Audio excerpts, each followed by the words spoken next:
Om Sai Ram. शिवशक्त्या युक्तो यदि भवति शक्तः प्रभवितुं न चेदेवं देवो न खलु कुशलः स्पन्दितुमपि अतः स्वामाराध्यां हरिहरविरिञ्चादिभिरपि प्रणन्तुं स्तोतुं वा कथमकृतः पुण्यप्रभवति. So, united with Shakti, Shiva is endowed with the power to create the universe. Otherwise, he is incapable even of movement. Therefore, who accept those endowed with great merits acquired in the past can be fortunate enough to salute or praise you, O Mother Divine.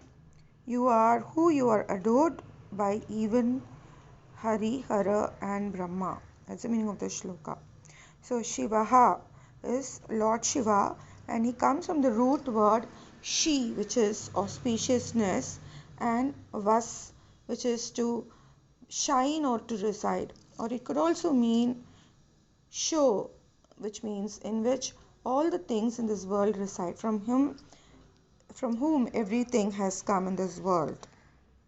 So Shivaha, and there's a Unadi affix, so it becomes Shivaha. She plus Vas, that Unadi affix gives it, the full formation of Shivaha. Shakti is Shak, to be able, and Ktin Pratyaya. So Shiva Shaktya, along with Shakti, Yuktaha. Yuktaha is the Pratyaya. So along with Shiva along with Shakti. Tya is Tritiya Vibhakti. Yadi, if he is there, Shaktaha, he is able to. So with that word Shak again, the poet plays a pun, and here it's the pratyaya. So it becomes adjective for Shiva. So he becomes able. Prabhavitum, he starts being able. Then the poet says, Nachet, if it not were so, evam, thus, Devaha, the Lord, Nakhalu, indeed cannot, Kushalaha, he has that capacity, Spanditumapi, to move a little bit also. Ataha, that is why, Tvam, O Devi, you, Aradhyam, to worship you, Hari, Haraha and Virinchihi. Hari and Hara is Shiva and Vishnu, and Virinchi is Brahma. Virachyate iti Virinchihi. So he who creates, so it comes from the root Rach, to create. So he who is the creator, Virinchi, Adibihi, etc. and other gods, other like Indra and other gods, Api, Pranantum, to worship you, Stotum, to praise you, Va, otherwise, Katam Akrita Punyaha, how come without any kind of previous good deeds? Punya we know is good deeds. Now Akrita Punyaha is a person who has acquired them by doing them in previous births. Prabhavati, he can start. So this shlokam is the beginning of Saundaralahari. Saundaralahari is the praise of the Lord, the goddess Parvati, in the form of Tripura Sundari, and I have given a detailed essay about it. Now Saundaralahari is basically our mind, and with that mind how we reach the supreme bliss. So what are the different ways? So we can say that our ancient rishis were great psychologists. So the mind is represented also as a Shri Chakra. So with that Shri Chakram, the Shri Chakram is worshipped, and the Shri Chakram is made up of 4 and 5, 4 into 5 triangles. Okay, 4 triangles are Shiva triangles, and the 5 triangles that are below are Parvati or Tripura Sundari. So when they intersect, they form more triangles, and they totally become 43. And with the center triangle, there's a center triangle, along with it becomes 44. So it talks about how with making the mind strong and then reaching the supreme bliss, Satchitanandam, becoming one with the supreme, with Shiva, that person where everybody lies, that person from whom we have all come, how we reach him. So that is right. So we know that visual representation, it forms a great impact in our mind. So when the beauty of Parvati or Tripura Sundari is told again and again, it catches the mind, even a very dull mind, and it only thinks of higher goals, that is to reach the Lord. So whatever that human being he does it, whatever he does, his final end will be, his final purpose will be is to join that place from where he has come. So he is a Jivatma, and his desire to join the Paramatma is made fructified by his recital of Saundaralahari, because the beauty of Parvati or Tripura Sundari is uh, described here, and that makes an important impact in his mind. Now the Shri Chakram, the different triangles tell about the different pathways and entrance towards inside the mind, how we should conquer the mind and become one with it. So the mind basically, it's divided into three parts: Bhur, Bhuvaha, Swaha, and later on it's divided into two. So it becomes six. 3 into 2, 6. So in the Saundara Lahari, the 6 parts are taken. So it starts from the base, the different chakras in the human body, that is also described too, uh, along with the Sri Chakram.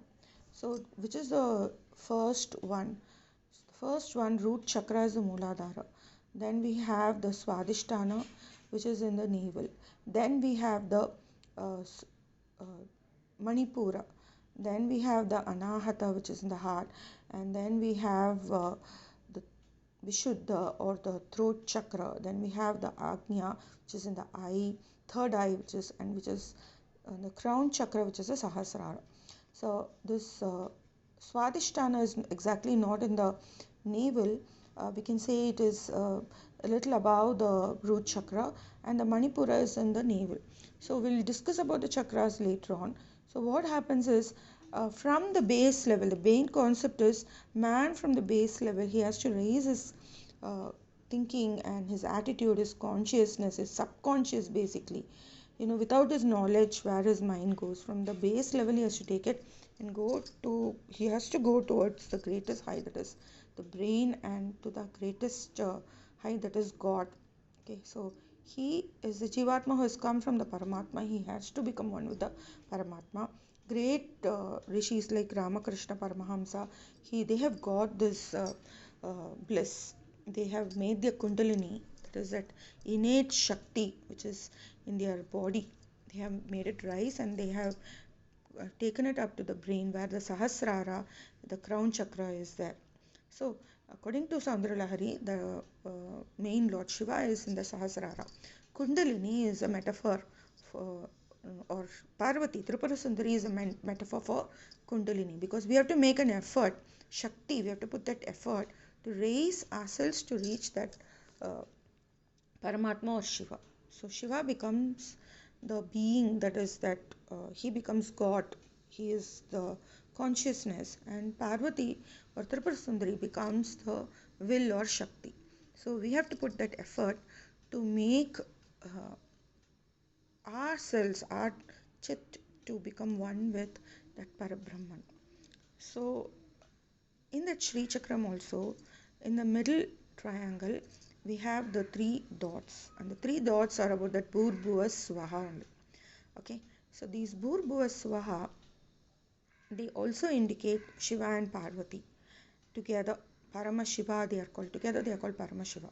So this first slokam says that Shiva, that being, that God, that supreme Paramatma, without Shakti, the other aspect of that Paramashiva, without that will, he will not be able to do. So creative aspect of that supreme Parabrahman is Shakti. So he has to manifest, he has to look after this world. So that is Shakti, Saundaralahari says. So both together. So Shiva, unless he has a Shakti, he will not be able to do even move a bit. So in the Saundaralahari, we worship the feminine aspect of God.